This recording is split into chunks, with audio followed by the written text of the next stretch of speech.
Hello friends, soil academy में आपका स्वागत है। दोस्तों आज की इस वीडियो में हम लेकर आए हिंदी के लघुत्तरी प्रश्नों को। तो जैसा कि दोस्तों आपको पता है कि लघुत्तरी प्रश्न हिंदी में ये 7 क्वेश्चन आते हैं, यानी 2 नंबर का एक क्वेश्चन होता है। तो इस तरीके से ये 14 नंबर आपके यहाँ से बनते हैं। ठीक, इससे पहले कि दोस्तों वीडियो में हम लोगों ने अति लघुत्तरी प्रश्नों को देखा था, और उससे पहले की दोस्तों जो वीडियो अपलोड की गई थी उसमें हिंदी के बहुविकल्पीय प्रश्न थे। तो दोस्तों जिन लोगों ने अभी तक उन वीडियो को नहीं देखा है दोस्तों, तो डिस्क्रिप्शन बॉक्स में उसका लिंक मौजूद है।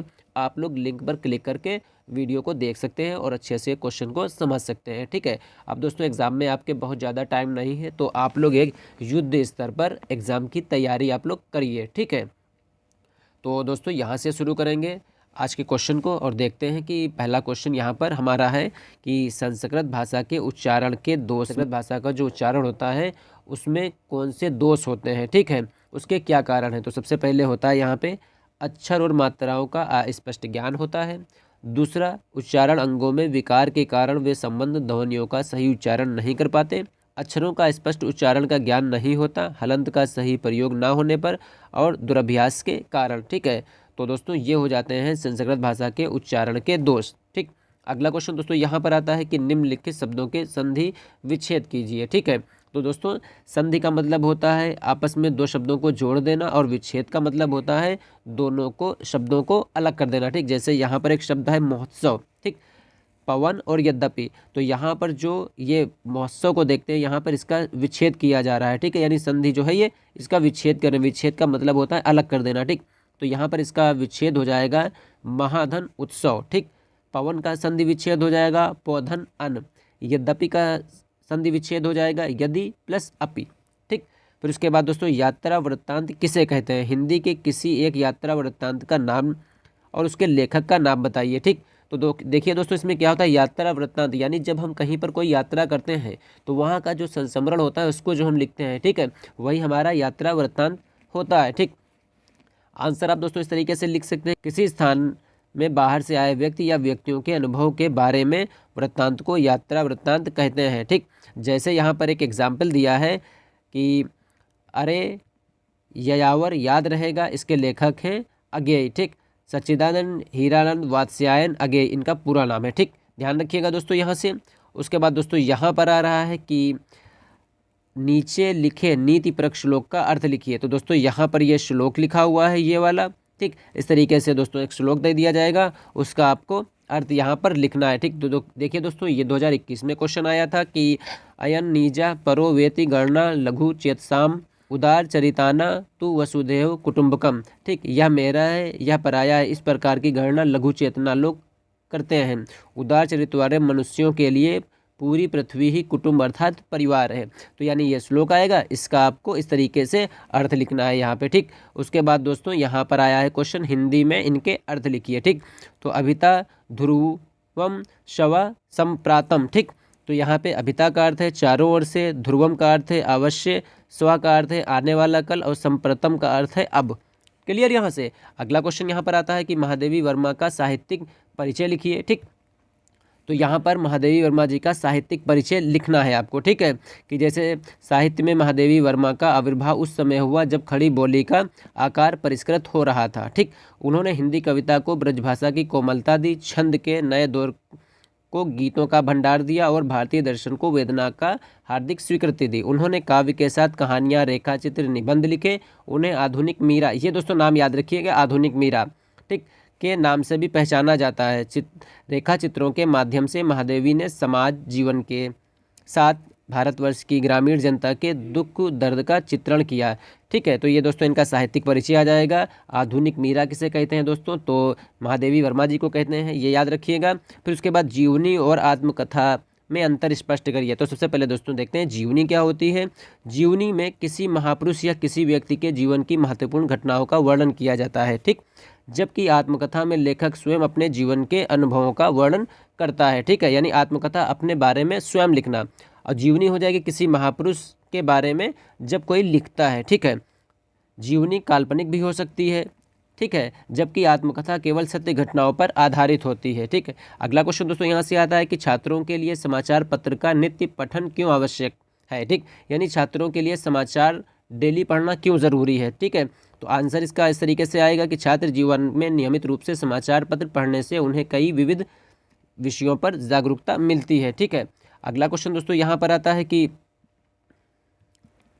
अक्षीणो कित्तता क्षीणो व्रतवस्तु हतोहता श्लोक का हिंदी में भावार्थ लिखिए। तो दोस्तों यहाँ पर फिर एक भावार्थ आपको लिखना है कि मनुष्य धन से क्षीण नहीं होने पर भी नष्ट नहीं होता, चरित्र के क्षीण होने पर वह नष्ट हो जाता है, यानी चरित्र के जाने पर व्यक्ति के जीवन में कुछ नहीं बचता। ठीक, तो करेक्टर बहुत ही इंपॉर्टेंट होता है। ठीक है, अगला क्वेश्चन दोस्तों यहाँ पर आता है कि विद्यालय की तरफ से शैक्षिक भ्रमण पर जाने के लिए अपने पिता को पत्र लिखिए। ठीक, तो यहाँ पर दोस्तों आपको इस तरीके से लिखना है, पिता को पत्र।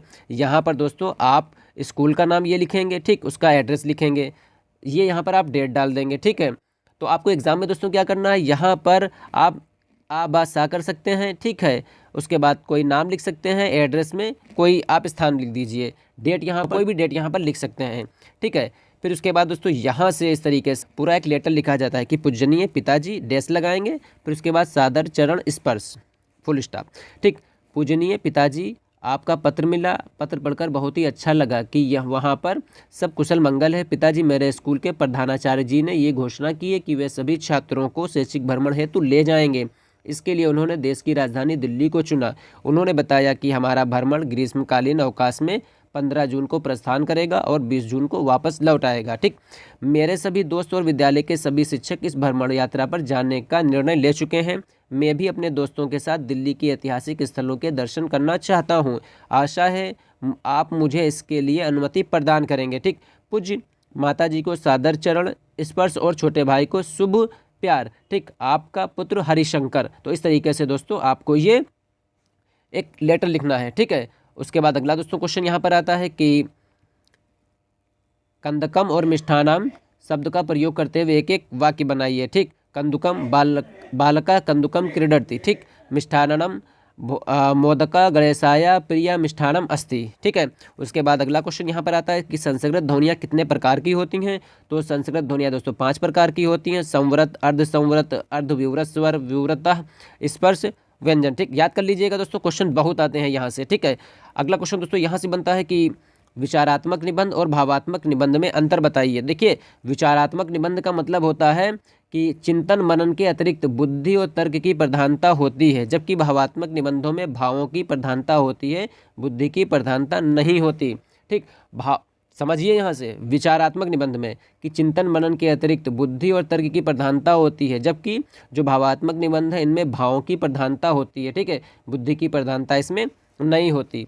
अगला, विचारात्मक निबंध और वर्णनात्मक निबंध में अंतर बताइए। तो विचारात्मक निबंध में चिंतन मनन के अतिरिक्त बुद्धि और तर्क की प्रधानता होती है, जबकि वर्णनात्मक निबंध में किसी घटना, दृश्य अथवा वस्तु का विस्तृत वर्णन प्रस्तुत किया जाता है। ठीक है, अगला क्वेश्चन दोस्तों यहाँ पर आता है कि कहानी किसे कहते हैं। ठीक है, तो कहानी से क्या मतलब है।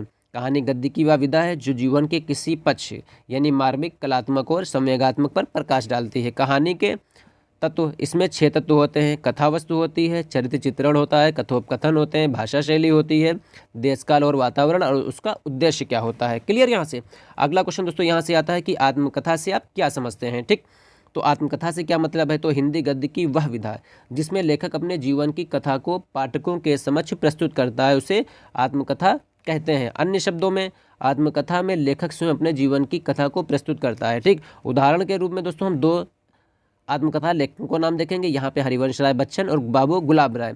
तो हरिवंश राय बच्चन की क्या भूलूं क्या याद करूं, और बाबू गुलाब राय की मेरी असफलताएं। ठीक, ये एग्जाम्पल दोस्तों हो गए, तो इनको भी याद रखिएगा। कभी कभी क्वेश्चन आता है कि आत्मकथा लेखक का नाम लिखिए, तो हरिवंश राय बच्चन का नाम लिख दीजिए या गुलाब राय का नाम लिख दीजिए। ठीक है, फिर उसके बाद कभी कभी क्वेश्चन आ जाएगा क्या भूलूं क्या याद करूं, किसकी रचना है, मेरी असफलता किसकी रचना है। ठीक है, तो यहाँ से तुम्हें ये तो क्वेश्चन का आंसर मिला ही मिला, उसके बाद तुम्हें क्वेश्चन यहाँ से भी मिल जाएंगे। ठीक है, कि हरिवंश राय बच्चन की रचना का नाम बताइए या बाबू गुलाब राय की रचना का नाम बताइए। बाबू गुलाब राय जो है कौन से लेखक हैं। ठीक है, किस विधा में अपनी जो है रचनाएं उन्होंने लिखी, ये चीज़ें आती हैं। ठीक, संस्मरण क्या है। अगला देखिए क्वेश्चन यहाँ से, तो संस्मरण में लेखक स्वयं अपने अनुभव की हुई किसी वस्तु, व्यक्ति या घटना की आत्मीयता और कलात्मकता से पाठकों के समक्ष प्रस्तुत करता है। ठीक है, तो इसमें क्या होगा, महादेवी वर्मा इसकी लेखिका है, रामवृक्ष बेनीपुनी। तो यहाँ पर महादेवी वर्मा जी ये है, इनकी जो रचना थी वो थी पथ के साथी, और रामवृक्ष बेनीपुरी इनकी जो रचना है वो है जंजीर और दीवारें। ठीक, अगला दोस्तों यहाँ पर आता है यात्रा वृत्तांत क्या है। ठीक है, तो यात्रा वृत्तांत गद्य की एक रोचक विधा है जिसमें लेखक विशेष स्थल की यात्रा का सरस और सुंदर वर्णन करता है। ठीक है, राहुल संकृत्यायन, इन्होंने मेरी तिब्बत यात्रा, अब दोस्तों इन्होंने जो लिखा है मेरी तिब्बत यात्रा, तो तिब्बत यात्रा पर गए तो उसके बारे में इन्होंने लिखा अज्ञेय। ठीक, इनकी रचना है अरे यतावर याद रहेगा। ठीक है, अगला क्वेश्चन दोस्तों यहाँ पर आता है कि नीचे दिए गए अवतरण का उपर्युक्त शीर्षक लिखिए। जो भरा नहीं है भावों से बहती, जिसमें रसधार नहीं, वो हृदय नहीं पत्थर है, जिसमें स्वदेश का प्यार नहीं। तो इसमें आपको लिखना है शीर्षक क्या है। ठीक है, तो यहाँ पे इसका जो शीर्षक होगा वो हो जाएगा स्वदेश प्रेम। अगला क्वेश्चन यहाँ पर नाटक किसे कहते हैं, नाटक के तत्व बताइए। तो नाटक गद्य की वह विधा है जिसमें तथ्य को संगीत, नृत्य, संवाद के माध्यम से प्रस्तुत किया जाता है। इसमें अद्भुत आनंद की प्राप्ति होती है। ठीक है, जैसे वर्तमान समय में जो सीरियल चल रहे हैं वही नाटक होते हैं। ठीक है, इसमें नायक, कथा वस्तु, रस होता है, अभिनय होता है, उसके अलावा वृत्ति होती है। ठीक है, ये उसके जो है ये भारतीय आचार्यों द्वारा बताए गए नाटक के ये तत्व हैं कि नायक का होना ज़रूरी है, कथावस्तु का होना ज़रूरी है, रस, कौन से रस की प्राप्ति होती है, अभिनय, तो उसके बाद वृत्ति होती है। ठीक है, अगला क्वेश्चन दोस्तों यहाँ पर उपन्यास का क्या अर्थ है। ठीक, विषय के आधार पर हिंदी उपन्यासों के भेद बताइए। तो उपन्यास दो शब्दों से मिलकर बना है, उप प्लस न्यास, जिसका अर्थ है समीप या सामने रखना। हिंदी गद्य की वह विधा जिसमें किसी घटना को इस प्रकार सामने रखा जाता है जिससे दूसरों को प्रसन्नता हो, उपन्यास कहलाती है। क्लियर यहाँ से। इसमें विषय के आधार पर हिंदी उपन्यासों के भेद। ठीक, तो पौराणिक यानी बहुत पुरानी कोई कथा होती है, सामाजिक होती हैं, मनोवैज्ञानिक होती हैं, राजनीतिक होती हैं, ऐतिहासिक। दोस्तों वर्तमान समय में उपन्यासों का जो चलन है वो पूरी तरीके से देखा जाए तो बहुत ही कम हो गया है। ठीक है, लोग उपन्यास पढ़ना पसंद नहीं करते हैं।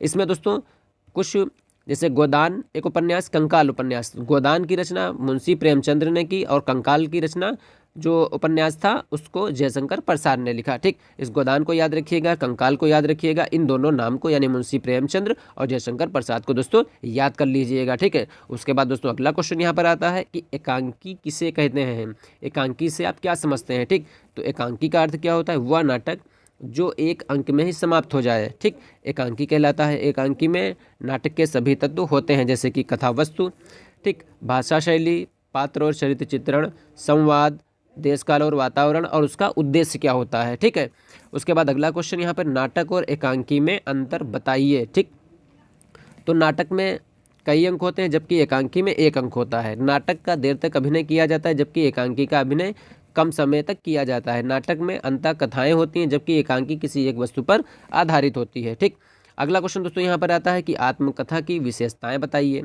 तो यह संस्मरणात्मक होती है। ठीक, उसके बाद आत्मकथा लेखक को अपनी जीवनी होती है, इसमें लेखक के जीवन की घटनाओं का चित्रण होता है।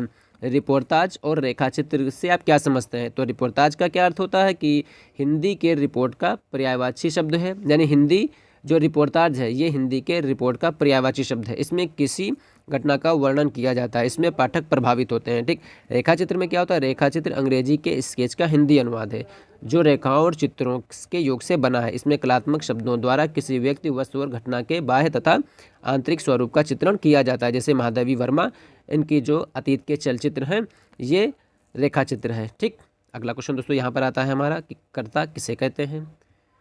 तो कर्ता वो होगा संज्ञा या सर्वनाम के रूप में काम को करने वाला एक बोध होता है, उसे कर्ता कहते हैं। जैसे मधुर ने दूध पिया, अनिल ने गाना गाया। ठीक, पहले वाक्य में कर्ता मधुर है, ठीक है, क्योंकि दूध पीने का कार्य मधुर ने किया। दूसरे वाक्य में कर्ता अनिल है क्योंकि गाना गाने का कार्य अनिल ने किया, अतः मधुर और अनिल कर्ता है। ठीक, उसके बाद अगला क्वेश्चन कर्म कारक किसे कहते हैं। ठीक है, संज्ञा या सर्वनाम के जिस रूप पर क्रिया के व्यापार का फल पड़ता है या समाप्त हो उसे कर्मकारक कहते हैं। जैसे माला ने बबली को पढ़ाया। समझिए यहाँ से वाक्य में माला के कार्य का फल बबली पर पड़ रहा है, अतः बबली कर्मकारक है। कई बार कर्म के साथ साथ कोई भक्ति चिन्ह नहीं लगता। जैसे नेताजी ने भाषण दिया, तो नेताजी ने किसको भाषण दिया, जनता को भाषण दिया है ना।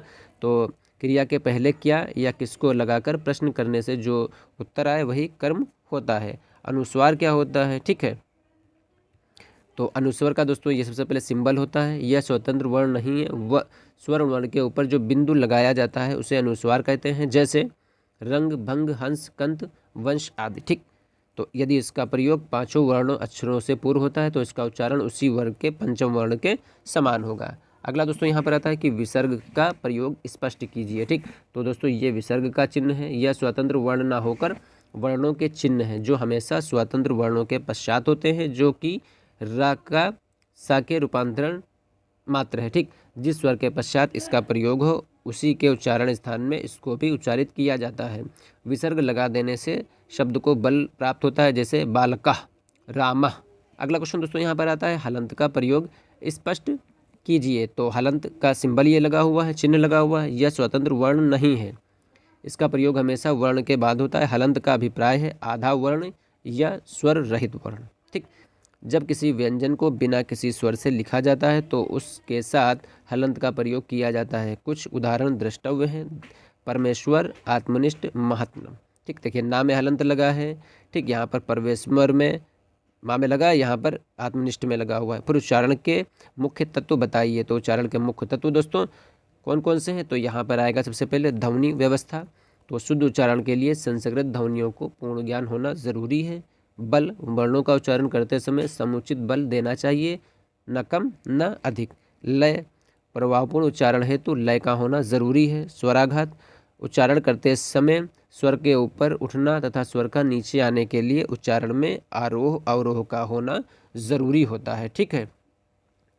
गति, उसके बाद दोस्तों यहाँ पर आएगा कि उच्चारण को प्रभावपूर्ण बनाने के लिए उसमें सामान्य गति होनी चाहिए, न अधिक धीमी, न अधिक तेज। ठीक, विराम, उच्चारण की शुद्धता हेतु विराम चिन्हों का सही होना अति आवश्यक है। उसके बाद दोस्तों अगला क्वेश्चन यहाँ पर आता है कि पठन वाचन के प्रकार बताइए। ठीक है, तो पठन यानी वाचन के प्रकार। व्यक्तिगत वाचन पठन, इसके अंतर्गत शिक्षक तथा विद्यार्थी व्यक्तिगत रूप से मौखिक पठन करते हैं। सामूहिक पठन वाचन, इसके अंतर्गत कक्षा के समस्त विद्यार्थी एक साथ मिलकर समान स्वर, गति और लय में मौखिक स्वर पाठ करते हैं। ठीक है, तो व्यक्तिगत वाचन में जैसे आदर्श वाचन शामिल कर लिया जाता है। ठीक, तो अगला क्वेश्चन यहाँ पर आता है कि कक्षा शिक्षण की दृष्टि से मौखिक पठन के कितने प्रकार हैं यहाँ पे। तो आदर्श पठन, तो जब शिक्षक शिक्षार्थी के समक्ष आदर्श पाठ प्रस्तुत करता है उसे आदर्श पठन कहते हैं। ठीक, तो आदर्श वाचन से दोस्तों यहाँ पर हमारा तात्पर्य है आदर्श वाचन में शिक्षक पढ़ता है और शिक्षार्थी सुनते हैं सुकून से। ठीक है, उसे आदर्श पठन कहते हैं। अनुपठन में क्या होता है? जब शिक्षक श्लोक के किसी अंश का पाठ करता है तो शिक्षार्थी उसका सामूहिक सस्वर पाठ करते हैं। या अनुपठन क्या होता है? आरंभिक स्तर पर ये अत्यंत उपयोगी है, यानी जब कविता पढ़ी जाती है, श्लोक पढ़ा जाता है तो सभी छात्र क्या होते हैं? टीचर के साथ साथ उसको दोहराते हैं। अनुकरण पठन में क्या होता है दोस्तों? जब टीचर आदर्श पाठ को खत्म कर लेता है और वो बच्चे से कहता है कि अच्छा आप एक काम करिए, आप इसको पढ़िए एक पैराग्राफ को यहाँ से। ठीक है, तो वो अनुकरण पठन कहलाता है। ठीक, अगला दोस्तों क्वेश्चन यहाँ पर आता है कि निम्नलिखित शब्दों के संस्कृत में अर्थ लिखिए। ठीक है, तो यहाँ पे संस्कृत में अर्थ हो जाएंगे। यहाँ पे किसान को कृषका हो जाएगा। ठीक है, जुलाहा का तंतुवाया, धोबी का रज्ज का, माँ का माता जननी, दुश्मन का शत्रुह, जूड़ा का वेड़ी, बाल का केशा, कंगन का कंकणम। फिर उसके बाद नौकर का सेवका या भरता, मल्लाह का नाविका, बहेलिया का व्याघ्रा, पिता का जन का पिता, दोस्त का मित्रम, तकिए का उपधानम। उसके बाद चादर का परछद्दा, बिछौना का बिस्तरा, कुर्ता का कंचुका, साड़ी का सटिका, पगड़ी का उष्टीणम। उसके बाद चूड़ी का कटका, बिंदी का बिंदु या तिलकम, शीशे का दर्पण, पायजेब का निपुरा। फिर उसके बाद चोटी का शिखा। तो दोस्तों इस तरीके से आपकी जो ये मॉडल पेपर या किताब में जो भी यहाँ पर लिखे हों, ठीक है, संस्कृत के शब्द, ठीक, उनको शब्द लिखे, उनको संस्कृत के अर्थ दोस्तों इस तरीके से आप यहाँ पर बना लीजिएगा। ठीक, क्योंकि बहुत से ये लिखे हुए हैं और आप इनको अच्छे से बना लीजिएगा। फिर उसके बाद दोस्तों यहाँ पर फिर एक क्वेश्चन यहाँ पर आ रहा है कि निम्नलिखित शब्दों का संधि विच्छेद कीजिए। विद्यार्थी, पुस्तकालय, हिमालय, विद्यालय, रविंद्र, हरीशा, महीशा, भानुदया, भूस्वा, उपेंद्र, महेंद्र और रमेशा।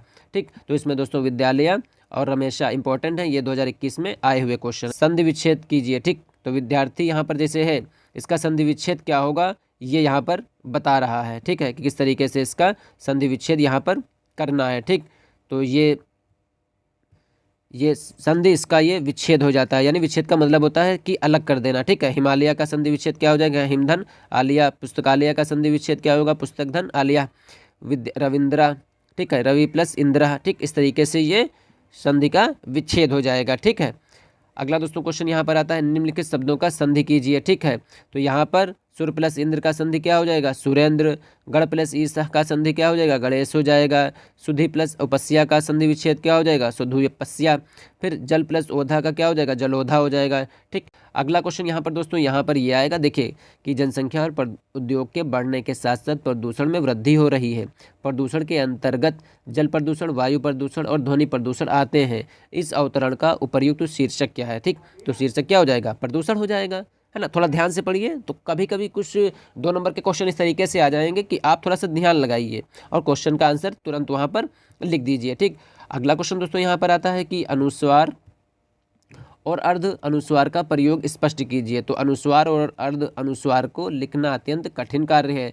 तद्भव तथा ठेठ हिंदी के लिखने में अनुस्वार का प्रयोग करना उचित होता है। इसे कंद, कंद यहाँ पर तत्भव होगा, कंद यहाँ पर तत्सम हो जाएगा, कंटक यहाँ पर, ठीक, तत्भव, और उसका दोस्तों यहाँ पर कंटक, ये उसका तत्सम हो जाएगा।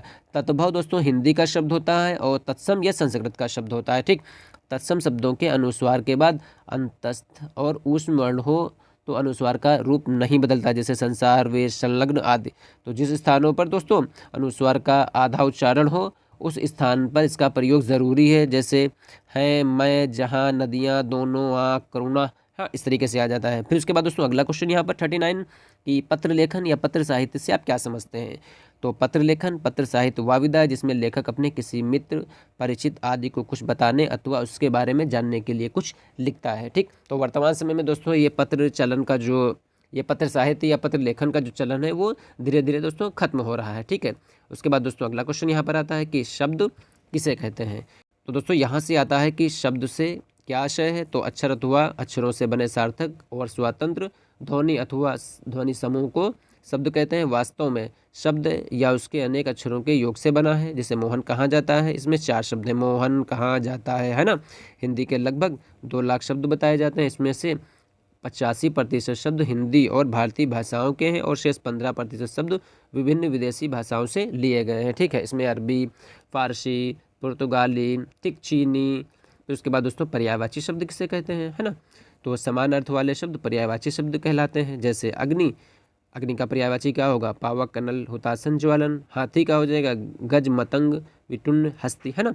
विलोम शब्द किसे कहते हैं। तो विलोम शब्द का अर्थ है उल्टा अथवा विपरीत शब्द। तो किसी एक शब्द या विपरीत, किसी एक शब्द का विपरीत या उल्टा अर्थ बताने वाले शब्द उसका विलोम या विपरीतार्थक शब्द कहलाते हैं। ठीक, ये यहाँ पर इसके एग्जाम्पल दिए हुए हैं, जैसे कि व्यष्टि का हो जाएगा समिष्ट, अवनति का हो जाएगा उन्नति, अनुग्रह का हो जाएगा विग्रह, संश्लेषण का हो जाएगा विश्लेषण, शुष्क का हो जाएगा आर्द्र। ठीक, उसके बाद दोस्तों अगला क्वेश्चन यहाँ पर आता है कि निबंध किसे कहते हैं। ठीक है, तो गद्य की वह विधा निबंध कहलाती है जिसमें लेखक अपने विचारों तथा भावों को संगठित रूप के साथ प्रस्तुत करता है। ठीक है, तो जैसे निबंध देखें, गेहूँ बनाम गुलाब, इसके लेखक है रामवृक्ष बेनीपुरी। चिंतामणि एक लेखक, वो मतलब वो है निबंध है, उसका राइटर है रामचंद्र शुक्ल। अशोक के फूल, इसके राइटर हैं हजारी प्रसाद द्विवेदी। दोस्तों नाम याद कर लीजिएगा, क्वेश्चन यहाँ से जरूर मिलेगा। ठीक, कभी कभी पूछ लेता है गेहूँ बनाम गुलाब के राइटर कौन से, रामवृक्ष बेनीपुरी, या पूछ लेगा रामचंद्र शुक्ल के किसी उनकी एक रचना का नाम बताइए, तो चिंतामणि। उसके बाद दोस्तों यहाँ पर आता है अपठित अवतरण से क्या तात्पर्य है, यानी अपठित अवतरण से आप क्या समझते हैं। तो अपठित का आशय होता है न पढ़ा हुआ। अपठित अवतरण से वे अवतरण होते हैं जो पढ़े हुए नहीं होते। अपठित अवतरण हल कराने का उद्देश्य यह देखना होता है कि क्या छात्र दिए हुए भावों को बिना कुछ कठिन शब्दों का अर्थ जाने भी समझ सकता है। ये गद्य और पद्य दोनों में पूछे जाते हैं, है ना, अपठित अवतरण। फिर उसके बाद व्यंजन के लेख भेद को स्पष्ट करें। तो यहाँ पर व्यंजन के लेख भेद दोस्तों यहाँ पर आते हैं कि एक होता है व्यंजन को 2 प्रकार से लिखा जाता है, खड़ी पाई के साथ, बिना खड़ी पाई के साथ। तो डा, चा, टा, ढा, ढा, धा, रा बिना खड़ी पाई के लिखे जाने वाले व्यंजन हैं। उपयुक्त अक्षरों को छोड़कर शेष समस्त अक्षर का, खा, गा, घाड़ा खड़ी पाई के साथ लिखे जाते हैं, अतः इन्हें खड़ी पाई के साथ लिखे जाने वाले व्यंजन कहते हैं। उसके बाद दोस्तों यहाँ पर ये देखिए कि रेफ, रकार और हकार से क्या समझते हैं, उदाहरण सहित समझाइए। तो रेफ का अर्थ क्या, इसका प्रतीक होता है दोस्तों ये, ध्यान रखिएगा, जब किसी वर्ण पर प्रतीक होता है तो हम उसे रेफ पढ़ते हैं। वास्तव में किसी शब्द में रा, देखिए हलंत यहाँ पर लगा होगा कि पीछे कोई व्यंजन रहने पर रा व्यंजन के ऊपर रेफ का रूप धारण कर लेता है, जैसे कर्म, धर्म, मर्म आदि। यानी ये कर्म लिखा है, इस पे जो ये वाली ये लगी है, इस मात्रा को रेफ कहते हैं। क्लियर। रकार देखिए क्या है कि रकार व्यंजन के संयुक्त रकार वर्ण के नीचे इस रूप में लिखे जाते हैं, जैसे ब्रज, राष्ट्र, चक्र। अब देखिए यहाँ पर जैसे ब्रज है, ये वाला जो ये लगता है यहाँ से इसे, है ना, तो ये जो है ये इसको रकार कहते हैं। हकार को देखते हैं दोस्तों यहाँ पे कि हकार का उदाहरण नीचे दिया गया है, जैसे ब्राह्मण और ब्रह्मा। देखिए ये है, ठीक, ये वाला है। फिर उसके बाद दोस्तों अगला यहाँ पर आता है कि लिपि की परिभाषा दीजिए। तो जिस रूप में के वर्ण अक्षर लिखा जाता है उस रूप को लिपि कहते हैं। हम सभी अपने विचारों के आदान प्रदान में स्थायित्व प्रदान करने हेतु तथा दूसरे लोगों को लाभ पहुंचाने हेतु ध्वनियों को कुछ चिन्ह बना लेते हैं। इन ध्वनि चिन्हों को ही लिपि कहते हैं। ठीक है, यानी जो कुछ हम अपने भाव को प्रकट करने के लिए जो हम लिखित में देते हैं, ठीक है, वो लिपि कहलाते हैं। ठीक, उसके बाद दोस्तों अगला यहाँ पर आएगा कि जीवनी और आत्मकथा में 4 अंतर लिखिए। ठीक, तो जीवनी किसी के जीवन पर आधारित होती है, जबकि आत्मकथा में लेखक की स्वयं की कथा होती है। जीवनी संस्मरणात्मक नहीं होती, जबकि आत्मकथा संस्मरणात्मक होती है। आत्मकथा में लेखक के जीवन की घटनाओं का चित्रण होता है, जबकि जीवनी में नहीं होता है। जीवनी में लेखक द्वारा किसी साहित्यकार के जीवन की विशेष विषय में लिखा जाता है, विवरण होता है, जबकि आत्मकथा में किसी साहित्यकार द्वारा स्वयं के किसी विशेष पर लिखा विवरण होता है। ठीक, उसके बाद प्रत्यय और उपसर्ग में अंतर स्पष्ट कीजिए। तो प्रत्यय किसी शब्द के अंत में जोड़े जाते हैं, जबकि उपसर्ग किसी शब्द के शुरू में जोड़े जाते हैं। ठीक है, अगला क्वेश्चन दोस्तों यहाँ पर आता है कि मौन वाचन किसे कहते हैं। ठीक, जो वाचन बिना आवाज किए या मन ही मन पढ़ा जाए उसे मौन वाचन कहते हैं, साइलेंट रीडिंग जो होती है। ठीक है, विशेष से किसे कहते हैं, सोदाहरण बताइए। ठीक, तो विशेषता शब्द जिस संज्ञा या सर्वनाम शब्द की विशेषता बताता है उसे विशेष्य कहते हैं। ठीक, तानिया सुंदर बच्ची है, वाक्य मुझे लाल गुलाब पसंद है, इसमें विशेषण क्या हो जाएगा, सुंदर। इसकी विशेषता क्या है, विशेष्य कौन बनेगा, तानिया बन जाएगी। लाल विशेष्य क्या है, गुलाब है। ठीक, ये चीज़ आ जाती है। अगला, हिंदी शब्द का संस्कृत में अनुवाद कीजिए। तो पेड़ से पत्ते गिरते हैं, राम घर जाता है। तो वृक्षता पत्ते पतंती, राम गृहम गच्छति। ये इसका हिंदी में संस्कृत हो जाएगा। हिंदी वाक्यों का दोस्तों संस्कृत में यहाँ पर ये अनुवाद इसका हो जाएगा। ठीक है, उसके बाद दोस्तों यहाँ पर आता है कि अनुच्छेद का उचित शीर्षक चयन करते समय किन किन बातों का ध्यान रखना चाहिए, या उपर्युक्त शीर्षक लिखते समय किन किन बातों पर ध्यान देना चाहिए। ठीक है, यानी जो हम पैराग्राफ पढ़ते हैं आ जाता है कि उपर्युक्त शीर्षक लिखिए। ठीक है, तो उसमें क्या होना चाहिए, शीर्षक प्रासंगिक होना चाहिए, शीर्षक बहुत संक्षिप्त होना चाहिए, शीर्षक एक शब्द अथवा एक वाक्यांश या एक छोटे वाक्य से अधिक नहीं होना चाहिए। ये चीज़ें यहाँ पर दी हुई हैं। ठीक है, अगला क्वेश्चन दोस्तों यहाँ पर आता है कि कहानी शिक्षा की उपयोगिता पर प्रकाश डालिए। तो पाठ के प्रति रुचि उत्पन्न करना, बोध की गति में वृद्धि करना, तथ्य को स्मरण करने की क्षमता का विकास करना, पढ़ने के प्रति रुचि पैदा करना, पाठ किए गए अंश को समझने की क्षमता उत्पन्न करना। तो ये कहानी शिक्षण की दोस्तों उपयोगिता हो जाती है। अगला क्वेश्चन दोस्तों यहाँ पर आता है कि कारक किसे कहते हैं। ठीक, किसी संज्ञा में प्रयुक्त संज्ञा अथवा सर्वनाम शब्द का वाक्य की क्रिया या अन्य शब्दों में जो संबंध होता है उसे कारक कहा जाता है। कारक के 8 भेद होते हैं।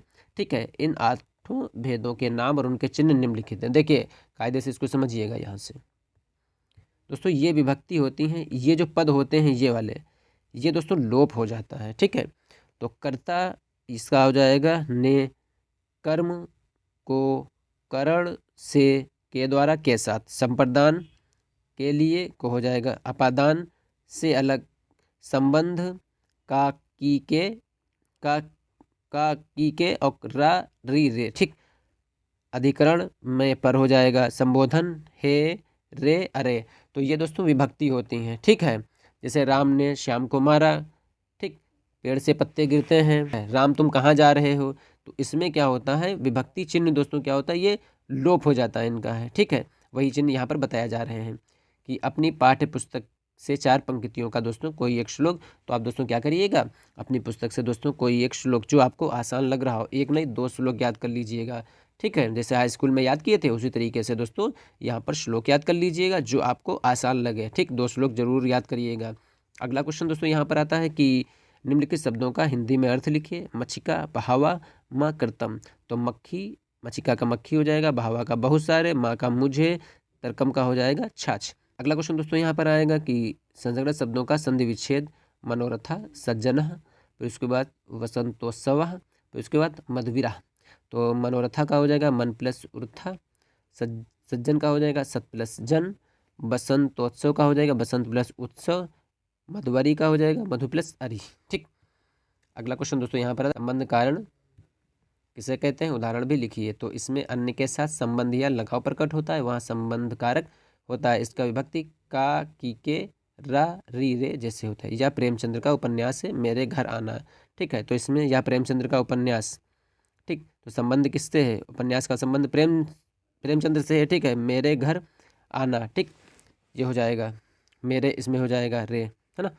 अगला क्वेश्चन यहाँ पर आता है भाषा शिक्षण में अशुद्ध उच्चारण के क्या कारण हैं। तो भाषा शिक्षण में अशुद्ध उच्चारण के कारण, ठीक, वर्ण को शीघ्रता से बोल देना, ठीक, उच्चारण करते समय जीभ को दबाना, रुक रुक कर बोलना, वर्णों को बोलते समय नाक में से सुर निकालना, दीन भाव से स्वर उच्चारण करना, उसके बाद तुतला कर बोलना, बुदबुदा कर बोलना, उच्चारण अपूर्ण बोलना, फिर उसके बाद संगीत में स्वर में बोलना। तो ये भाषा शिक्षण में उच्चारण के दोस्तों कारण बन जाते हैं। अगला दोस्तों यहाँ पर आता है भाषा शिक्षण में मौन वाचन से क्या लाभ है। ठीक, तो कक्षा में शोर नहीं होता, मौन वाचन से थकान कम होती है, मौन वाचन से समय की बचत होती है, मौन वाचन द्वारा एक छात्र दूसरे छात्र के वाचन में बाधा उपस्थित नहीं करता, सीखी हुई बात पर अभ्यास करता है। ठीक है, यानी जब बच्चों को साइलेंट रीडिंग कराई जाती है उसके बारे में यहाँ पर बताया जा रहा है कि कौन कौन से लाभ होते हैं। ठीक है, अगला यहाँ पर आता है कि उच्च प्राथमिक स्तर के बालकों को शैक्षिक भ्रमण हेतु ले जाने वाले स्थलों पर प्रकाश डालिए। ठीक है, तो क्या होगा इसमें हम लोग कहाँ उनको ले जा सकते हैं, पुस्तकालय, ठीक, ऐतिहासिक इमारतें हम दिखा सकते हैं। तो पुस्तकालय में क्या होगा, इसमें शिक्षाप्रद पुस्तकें छात्रों का ज्ञानवर्धन कराती हैं। ऐतिहासिक इमारतें, इन इमारतों के माध्यम से छात्र अपनी ऐतिहासिक विरासत के बारे में जानकारी प्राप्त करते हैं। भाषा शिक्षण में कविता पढ़ते समय किन किन तथ्यों पर ध्यान देना चाहिए। तो किसी कवि के भाव और शैली से छात्रों को परिचित कराना, छात्रों की कल्पना शक्ति तथा भाव के समीक्षा कर सकने की शक्तियों का विकास करना, अपने शब्दों में कवि के भावों को व्यक्त करने की क्षमता पैदा करना। अगला क्वेश्चन दोस्तों यहाँ पर आता है कि कक्षा में प्रथम श्रेणी में उत्तीर्ण होने पर पिता को खुशी प्रकट करते हुए पत्र लिखिए। तो दोस्तों फिर एक पत्र आपको यहाँ पर एक लिखना है, फिर वही पूज्य पिताजी चरण सादर चरण स्पर्श, मैं सकुशल हूँ, आपकी कुशलता के लिए ईश्वर से प्रार्थना करता हूँ। मेरे विद्यालय का वार्षिक परीक्षा फल 28 मार्च को आया, इसमें मैं सभी कक्षा में प्रथम आया हूँ। मुझे अपनी इस सफलता पर अपार खुशी हो रही है जिसे मैं आपके साथ बांटना चाहता हूँ। अपनी कुशलता का समाचार शीघ्र दीजिए, शेष कुशल। यहाँ पर आप अपना नाम लिख दीजिए। ठीक, दिए गए अपठित अनुच्छेद का अर्थ और शीर्षक लिखिए। तो दोस्तों इस तरीके से एक अपठित शीर्षक आ जाएगा, अनुच्छेद, उसका अर्थ आपको लिखना है और उसका शीर्षक आपको लिखना है। ठीक है, तो इसका अर्थ दोस्तों आप पढ़िएगा, अर्थ निकल आएगा, शीर्षक उसका अच्छे से निकाल लीजिएगा। भाषा शिक्षण में कौन कौन से कौशल हैं, किन्हीं 2 कौशलों के नाम लिखिए। तो भाषाई कौशल हो जाएंगे सुनना, बोलना, पढ़ना और लिखना, याद कर लीजिएगा दोस्तों। उसके बाद दोस्तों पढ़ने के उद्देश्य क्या होते हैं। तो दोस्तों यहाँ पे वाचन द्वारा शुद्ध उच्चारण का अभ्यास, अर्थ ग्रहण की क्षमता उत्पन्न करना, ऐसी क्षमता उत्पन्न करना कि बालक पाठ पढ़कर भाव समझ सके, आत्मसात किए गए विषय को बालक दूसरों, ठीक है, ऐसी योग्यता उत्पन्न करना। अगला क्वेश्चन दोस्तों यहाँ पर आता है कि यहाँ से दोस्तों आ जाएगा लिखने के उद्देश्य क्या होते हैं कि भाव और विचारों को व्यक्त करने की योग्यता प्राप्त करना, शुद्ध वर्तनी में लिखने की योग्यता प्राप्त करना, विराम चिन्हों का उचित प्रयोग करने की क्षमता का विकास करना, व्याकरण संबंधी शुद्ध भाषा का प्रयोग करने की क्षमता का विकास करना। अगला क्वेश्चन दोस्तों यहाँ से आता है कि भाषा शिक्षण में वाचन को स्पष्ट कीजिए। तो अगला क्वेश्चन आएगा भाषा शिक्षण में वाचन के महत्व को स्पष्ट करिए। तो वाचन यानी बोलना एक कला है और वाचन कला में निपुणता प्राप्त करने के लिए अभ्यास की बहुत ज़रूरत होती है। वाचन की योग्यता न रखने पर व्यक्ति संसार की सांस्कृतिक महानता में अपने अस्तित्व को आनंद नहीं ले सकता। जीवन चरित्र, इतिहास, काव्य, कहानियाँ, लेख, उपन्यास मनुष्य के लिए जिस उद्देश्य से लिखे जाते हैं उनका पूर्णतया आनंद और लाभ स्वयं पढ़कर ही उठाया जा सकता है। ठीक, अगला क्वेश्चन दोस्तों यहाँ पर आता है कि कक्षा में छात्रों को बैठने की व्यवस्था को ठीक करने के उद्देश्य से बेसिक अधिकारी को पत्र यहाँ पर लिखना होता है, वो यहाँ पर 2017 में आया है। ठीक, तो बेसिक शिक्षा अधिकारी, यहाँ पर आप नाम लिख दीजिएगा होम डिस्ट्रिक्ट का। माननीय, यहाँ पर निवेदन है कि मैं बेसिक शिक्षा, यहाँ पर आप आशा कर दीजिएगा कि कक्षा 5 का छात्र हूँ। ठीक है, बच्चा लिख रहा है, यहाँ कक्षा में बालकों को बैठने की व्यवस्था बिल्कुल उचित नहीं है। कक्षाएं कम होने के कारण हमें कभी ऊंची कक्षा के छात्रों के साथ बैठा दिया जाए तो कभी नीची कक्षा के छात्रों के साथ बैठा दिया जाता है। कभी कभी तो खुले मैदान में भी कक्षाएं लगाई जाती हैं। अतः आपसे विनम्र निवेदन है कि कृपया इस और विशेष ध्यान देकर कक्षा में बैठने की व्यवस्था ठीक करने की कृपा करें। यहाँ पे सादर हो जाएगा, फिर उसके बाद प्रार्थी यहाँ पर हो जाएगा। ठीक है, उसके बाद अगला क्वेश्चन यहाँ पर आता है कि पुनर्बलन शब्द से आप क्या समझते हैं। ठीक है, तो रेनफोर्समेंट के बारे में यहाँ पर कहा जा रहा है कि पुनर्बलन के अंतर्गत वे समस्त क्रियाएं और तथ्य आ जाते हैं जिनसे जिनसे विवश होकर छात्रों को क्रियाएं करनी पड़ती हैं। शिक्षक के आदेश, स्वयं की इच्छा, बड़ों का सम्मान और सामाजिक मर्यादा से प्रभावित होकर जो कार्य किए जाते हैं वे समस्त कार्यों को पुनर्बलन कहते हैं। ठीक है, उसके बाद दोस्तों यहाँ पर आ जाएगा निम्नलिखित वाक्यों को शुद्ध रूप में लिखिए। ठीक है, तो पुस्तक समर्पण की, उनका रहन सहन का दर्जा ऊंचा है, सभा में विरोध प्रकट किया गया, मेरे को बाजार जाना है। तो इनको दोस्तों क्या करना है, आपको शुद्ध लिखना है। तो यहाँ पे समर्पण, पुस्तक समर्पण की, तो पुस्तक समर्पित की, उनका रहन सहन का दर्जा ऊंचा है, तो उनका रहन सहन का स्तर ऊंचा है, सभा में विरोध प्रकट किया गया, तो सभा में विरोध हुआ, मेरे को बाजार जाना है, मुझे बाजार जाना है। तो यहाँ पर अशुद्ध वाक्य आ जाएंगे, इनको दोस्तों शुद्ध वाक्य लिखना है। पढ़िएगा अच्छे से, इनको लिख लीजिएगा, कोई प्रॉब्लम नहीं आएगी आपको। ठीक है, बहुत आसान होता है ये। ठीक, उसके बाद यहाँ से क्वेश्चन आएगा दोस्तों कि यथाविधि, त्रिफला, शीतोष्ण और चक्रधर शब्दों में समास विग्रह करते हुए समास का नाम लिखिए। आपको दोस्तों समास याद कर लेने हैं। तो यथाविधि, ठीक, इसका जो शब्द का समास होगा वो होगा विधि के अनुसार, ये अव्ययी भाव है। ठीक, त्रिफला, तीन फलों का समाहार, इसमें द्विगु समास। फिर उसके बाद शीतोष्ण, जो शीत है जो उष्ण है, इसमें क्रमधारय समास। चक्रधर, चक्र को धारण करने वाला, इसमें तत्पुरुष समास होता है। ठीक है, तो आप दोस्तों समास को भी अच्छे से याद कर लीजिएगा। उसके बाद कक्षा शिक्षण पर कक्षा 6 के लिए संक्षिप्त पाठ योजना बनाइए। तो दोस्तों ये लेसन प्लान होगा, पाठ योजना। ठीक है, तो इस पाठ योजना को दोस्तों आप लोग बना चुके होंगे। ठीक, आपने जब 1.5 महीने की इंटर्नशिप की है, 45 दिन की जो आपने इंटर्नशिप की है, वहाँ पर आप लोगों ने दोस्तों एक संक्षिप्त पाठ योजना तैयार की होगी।